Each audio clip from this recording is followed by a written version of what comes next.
So what's the impact? This is, with all the background requirement, what's the impact to you? And I can tell you right now, the impact is pretty high. The impact is the three things that you have to do right now, effective for any award, any new money that you receive October 1st of this year. CAS is not simply saying, CAS is not renegotiating any rate. They're not adjusting any of that. They already make it clear, and in the grant policy statement, it's also clear that they don't have to. So they are not both CAS and ONR.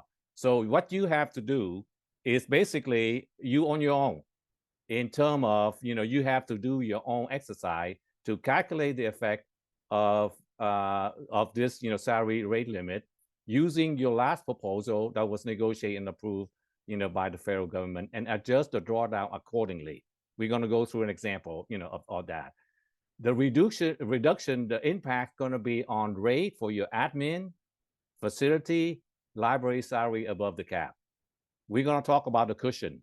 For as a matter of fact, that's one of the question in as well is what happened if the university already have a limitation of 26% cap.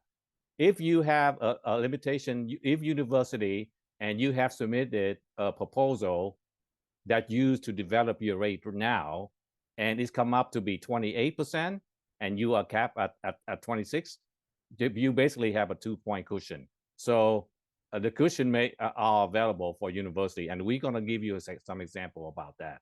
And the third thing, I think is probably the most important things, is number 3, document the methodology that you use to revise the rate and drawdown.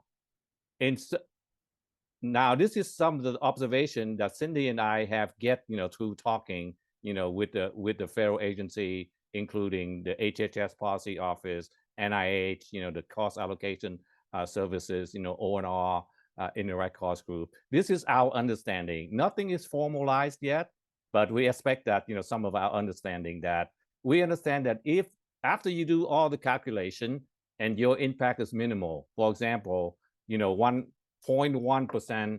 0.1%, of impacted, you have an expenditures, of $100,000, 0.1% is basically 100. I understand that in this case, the government may come out with the policy, or you can seek directly approval from the HHS awarding agency that you don't have to do anything, is 0.1. And I have to tell you, it's in many cases, that may be, the things.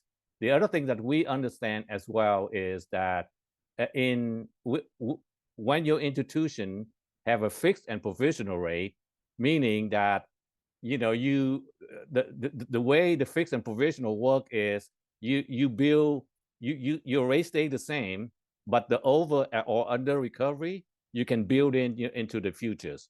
We have discussion that that the federal government may allow that. Like I say, nothing is official yet, but instead of adjusting the cash drawdown, you adjust the future rate in that case. But we want to say that until it is formalized, I would check with HHS approval for that. But that will save you a lot of things, because what is required now, if you compute a rate, a reduced rate, you have to use that on every drawdowns. My day at Georgetown University, we do a cash drawdown every week. We compute the rate, we apply how much we're going to need, and then we draw down every week. So that means you have to do this, and I'm not sure your university policy, but you have to do that may have to do it on a weekly basis. Another thing that I want to point out, service center and fringe benefit costs are costs that are hitting HHS award. Anything that charged to HHS award, you will need to develop cap rate for those. So that's in the future as well.